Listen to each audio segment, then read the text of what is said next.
Sometimes it's taste, sometimes it's habit, or maybe it's stress, but chances are at some point you have overeaten.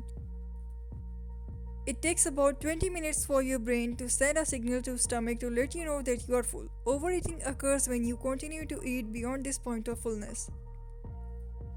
Overeating can lead to unwanted weight gain, and carrying excess weight can increase your health problem risk. But it is not just about unwanted calories. Overeating affects your body in a variety of ways. Am I overeating? That seems like it should be something fairly easy to answer. Perhaps by counting calories or by counting your bites. If you know that calories you eat are your individual needs, the situation gets more complicated. And no, it's not about counting your bites either. Because people have different health goals, needs, and conditions, so it can be very difficult for you to determine your optimal caloric intake or you know. Additionally, counting calories or bites may not resonate with you in a positive way. So, with all of that in mind, the actual signs of overeating may include all of these.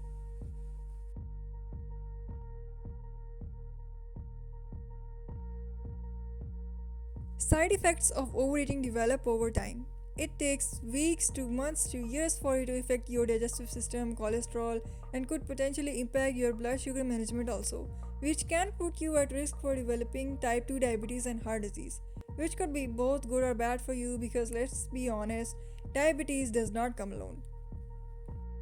So here are 6 things that can happen in your body if you overeat on daily basis.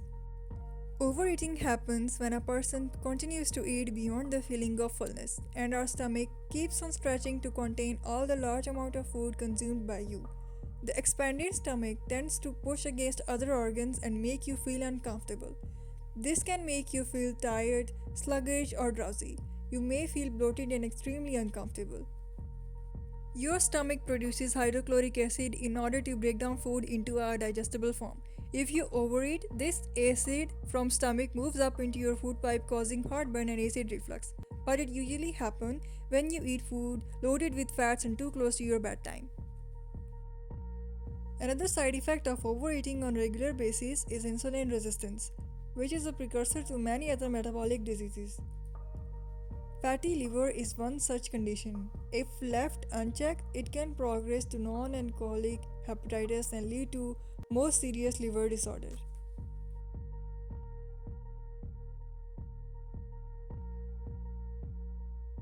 Obesity is an accumulation of excess fat that causes several other health issues. Let's just say it is the mother of all diseases and a silent killer, consuming more calories resulting from overeating than what you are spending on a regular basis is one of the factors for weight gain. When you overeat on a regular basis, it can lead to cognitive decline even if your BMI is in a healthy range. Now we have reached the point where you're probably wondering why you are overeating in the first place. Other times it becomes a pleasurable yet unhealthy habit that reinforces itself over and over as habits do. The steps that I'll tell you now, given time, might be all it takes to break that habit.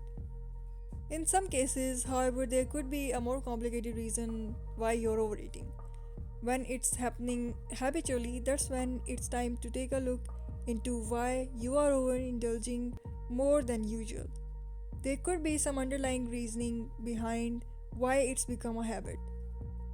In most extreme cases, overeating might also be happening because of something more complicated, such as a binge eating disorder. Most of the time, overeating just happens on occasions. This is especially common on occasions where you have more access to food than usual or foods that you like, such as holidays or vacations. Other times, it becomes a pleasurable yet unhealthy habit that reinforces itself over and over as habits do. And recognizing this behavior and better processing your emotions are important steps in your journey to reduce overeating. Lastly, I do not want to neglect that overeating might also be a sign of something bit more complicated, such as binge eating disorder. So it's not something you have to navigate on your own, and it is treatable with the help of right people. So after being sure that it is not an eating disorder and you recognize these signs as overeating, here's what I as a dietitian recommends you to help you avoid overeating. First pillar of which is portion size. It is very critical and it can help you prioritize foods that boost your health and foods that you really want to eat. To keep your calories in check, take advantage of nutrition food labels and reputable sources. These guidelines are not perfect, but they can help you set the baseline for what a realistic serving size for you looks like, which is usually hard to guess on your own. Knowing the recommended amount also helps you stay accountable for how much you should be eating.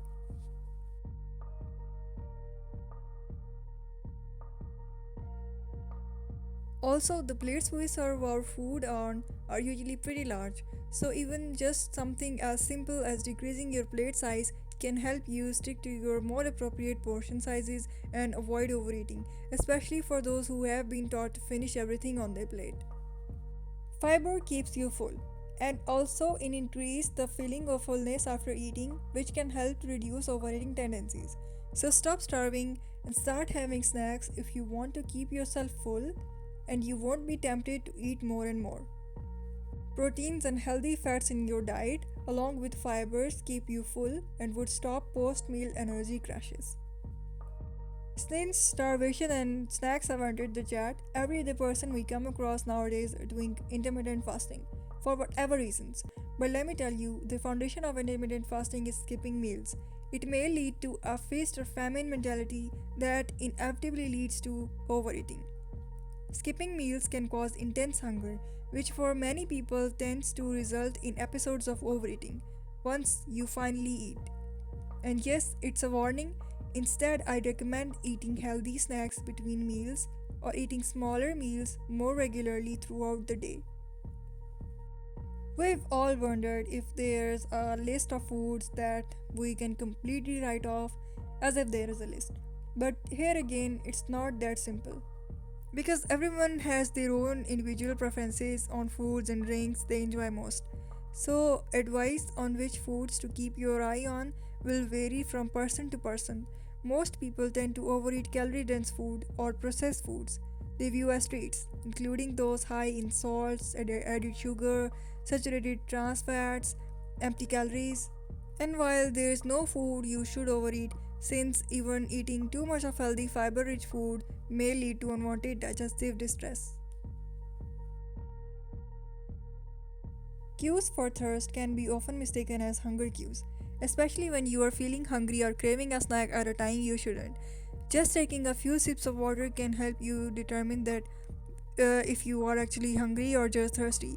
And keeping up with your water intake throughout the day can help you completely sidestep those tricky hunger pangs that aren't actually due to hunger after all.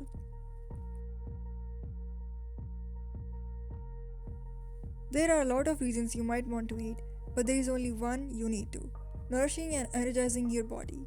From I am making breakfast to dinner time, be sure you're not falling into the trap of mindlessly eating.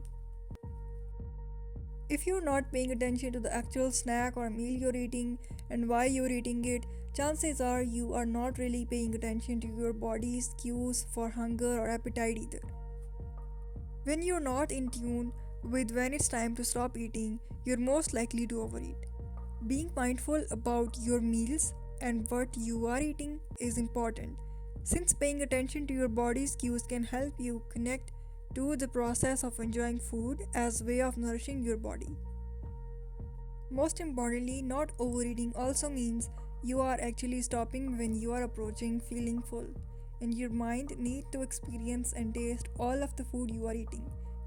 Since we know that portion sizing can help, but ultimately, slowing down on your meal and paying attention to how you actually feel about your food is one of the best ways to avoid overeating. The goal is to give yourself food and give full stomach and hungry brain time to resync with one another. In fact, it can take as long as 20 minutes for your stomach to let your brain know that it's full. If you find yourself overeating at meals, try to find ways to slow down the process. For instance, you might want to try eating with your non dominant hand or putting your fork down between bites.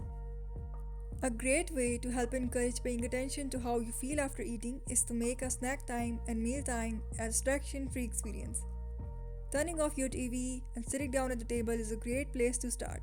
Eating without distraction brings us back to the concept of nourishing your body, which is what your food is actually meant to do. I hope this video helped and cleared the picture for you.